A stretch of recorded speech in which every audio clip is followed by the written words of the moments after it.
En esta ocasión veremos el análisis y diseño de un amplificador de potencia clase A bastante popular. El diseño originalmente es del año 1969, se conoce como JLH por las iniciales del diseñador original. Me basé en la configuración para poder traerles un diseño. En concreto lo diseñé para una potencia de 1 watt en 8 ohms. Como es clase A, les recomiendo seleccionar potencias pequeñas debido a su baja ineficiencia. A simple vista, el circuito parece ser un poco confuso, pero vamos a analizarlo por partes. En la entrada tenemos un transistor PNP en configuración emisor común, con una pequeña diferencia. Podemos ver que el emisor está conectado a la salida parlante mediante una resistencia. También el emisor tiene una resistencia más pequeña junto con un capacitor en serie y van conectados a tierra. ¿Les parece familiar esta configuración de realimentación? Efectivamente, esto es una realimentación que nos dará una ganancia que está dada por la siguiente fórmula. Para este diseño lo hice de aproximadamente 38, pero eso ya lo veremos en simulación. Y en físico, entonces ya vimos que tenemos un emisor común a la entrada. Luego tenemos un driver para los transistores de salida.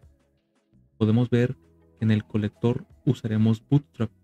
El transistor de salida de la parte superior va a actuar como fuente de corriente constante y es el que nos ayudará a polarizarlo en clase A.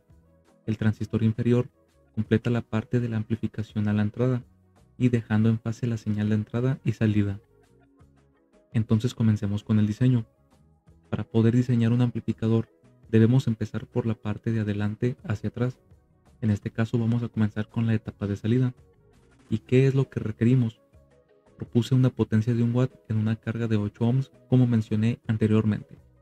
Ya vimos muchas veces las fórmulas para calcular el voltaje con la potencia y la carga. Si no lo saben, entonces les recomiendo ver mis anteriores videos. Continuando, tenemos que para 1 watt en 8 ohms necesitamos más o menos 4 volts pico, lo cual nos da un voltaje pico a pico de 8 volts o una fuente DC de 8 volts. A su vez necesitamos generar una corriente de colector de 500 miliamperios. Ya tenemos los principales datos. Pueden trabajar con estos valores. Sin embargo, yo les recomiendo siempre dejar un margen tanto en voltaje y en corriente para así poder obtener la potencia requerida a la salida. En este caso voy a trabajar a 12 volts y la corriente debemos hacerla más grande. Yo la haré 1.3 veces mayor al valor original, lo cual nos da 650 miliamperios. Ya en físico les mostraré el porqué de dejar este margen. Con estos datos debemos de elegir nuestros transistores de salida. Yo usaré tipo 41 porque son muy comunes y además soportan este voltaje y corriente. Si consultamos la hoja de datos de nuestro transistor, buscaremos la relación de ganancia y corriente de colector, en mi caso a 650 miliamperios. Es una beta de casi 90. Con este dato procedemos a calcular la corriente de base que necesitan nuestros transistores. Serían los 650 miliamperios dividido 90 y nos da una corriente de base de aproximadamente 7.2 miliamperios. Vamos a ver que tenemos una resistencia, en este caso R10, de un valor grande. Pero ¿qué valor debemos elegir? Primeramente debemos ver que en realidad el transistor driver no va a amplificar, tampoco va a atenuar.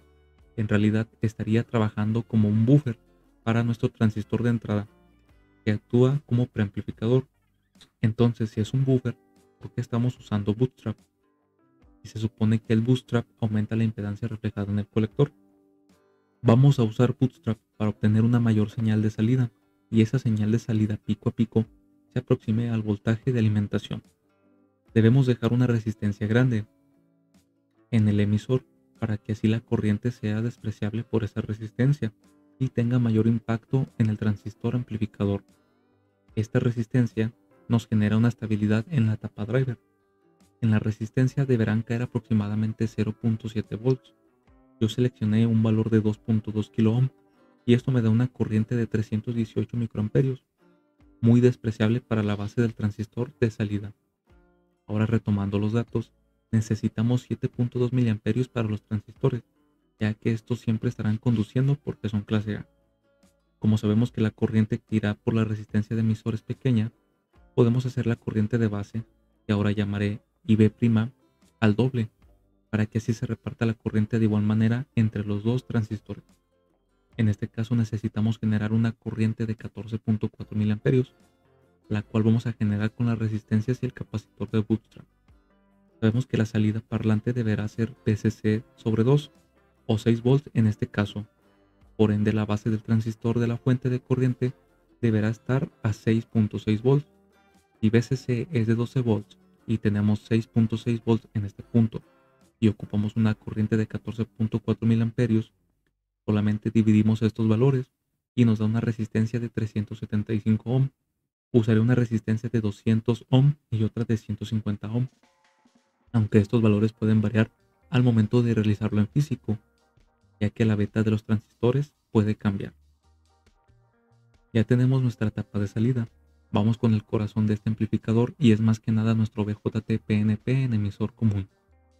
Vamos a analizarlo en DC para tener una idea más clara del circuito. La única diferencia radica en que el emisor está conectado a la salida parlante. En DC la salida parlante es VCC sobre 2, o mejor dicho 6 volts, por lo que debemos tener este valor en cuenta en el diseño. En un PNP la corriente circula de emisor a colector. Si analizamos bien el circuito, podemos ver que la resistencia de colector está conectado a las bases de los transistores de salida. Entonces existe una caída de voltaje en esa resistencia de aproximadamente 1.4 volts. Vamos a calcular la corriente y vamos a proponerla de 200 microamperios. Como tenemos acopladas las entradas de manera directa, las corrientes se reparten. En este caso, como trabajamos con corrientes muy pequeñas para las etapas de entrada, debemos tener en cuenta la corriente de la tapa del driver. Vamos a proponer una beta de 100 para el driver y tenemos aproximadamente 7 mA de su corriente de colector.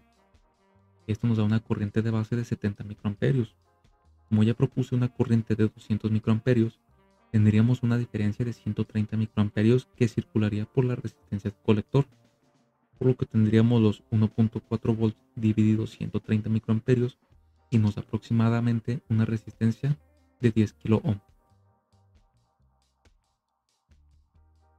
Si seguimos la malla emisor colector, podemos ver que ahora nuestra referencia es 6 volts.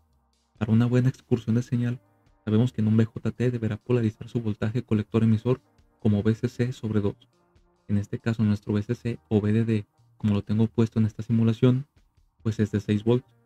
Entonces el voltaje colector emisor o voltaje emisor colector deberá de ser de 3 volts. Y ya tenemos dos datos para completar la malla emisor colector. Tenemos los 6 volts menos el voltaje en R15 menos 3 volts del voltaje colector emisor menos 1.4 volts de la resistencia de colector. Esto nos deja un voltaje en la resistencia R15 de 1.6 volts y con nuestra corriente de 200 microamperios nos da una resistencia de 8 kilo ohm, valor comercial 8.2 kilos. Ya tenemos la polarización de la malla emisor colector. Ahora nos toca encontrar el voltaje de la base y se calcula de la siguiente manera. Tenemos los 6 volts menos 1.6 volts de R15 menos 0.7 volts de la unión base emisor y tenemos en la base 3.7 volts. Ese voltaje lo tenemos que generar con el divisor resistivo. La corriente de base del transistor, tomando una beta de 100, es de aproximadamente 2 microamperios. Si tomamos la regla que la corriente del divisor debe ser mayor o igual a 10, la corriente de base, nuestra corriente debe de ser mayor o igual a 20 microamperios. En este caso, usaré 100 microamperios. Con esa corriente obtenemos una resistencia de base a tierra de 37 kilo ohm y una resistencia de base a VCC de 83 kilo ohm. Procedemos a simular para verificar nuestros cálculos. Agregué unos diodos en paralelo a la resistencia de colector para simular la caída de los transistores. Podemos ver que tenemos 203 microamperios de la corriente de colector, 3.19 volts para el voltaje emisor colector y un voltaje de base de 3.78 volts. Todo está trabajando a la perfección.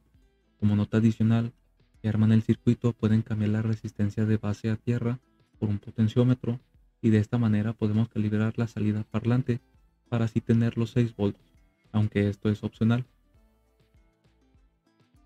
Procedemos a unir todas nuestras etapas. Primeramente haremos un análisis en DC. A la salida tenemos 648 mA de reposo. Muy bien. Un voltaje a la salida de 5.95 volts.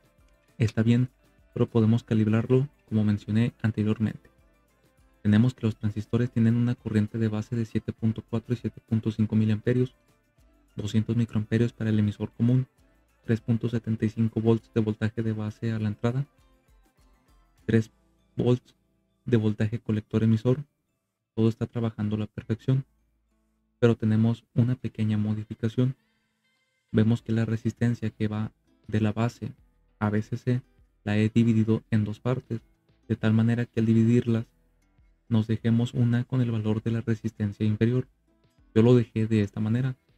En la unión de estos transistores colocaremos un capacitor que puede ser de entre 10 microfaradios y 100 microfaradios. El objetivo es que nos ayude a eliminar ruido proveniente de la fuente de alimentación e ingrese en nuestro amplificador. Además que para altas frecuencias la impedancia de entrada del transistor PNP disminuya y mantenga la estabilidad del circuito. La resistencia que forma parte de la realimentación es de 220 ohm y el capacitor en serie es de 470 microfaradios. Con esto obtenemos una ganancia teórica de 38.27. Para calcular los capacitores se hace de la siguiente manera. Aquí es el paralelo de estas dos resistencias y aquí la resistencia que sería la de 220 ohm.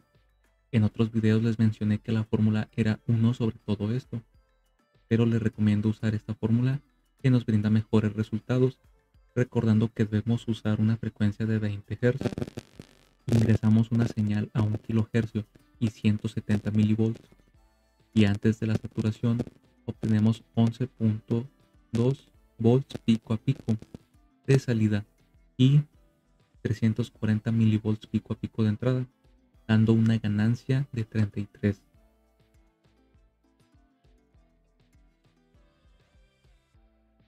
Ya tenemos el circuito armado.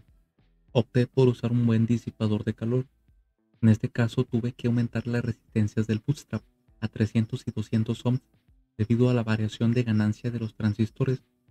Tenemos un voltaje de base de 3.7 volts. La salida a parlante obtenemos 5.92 volts.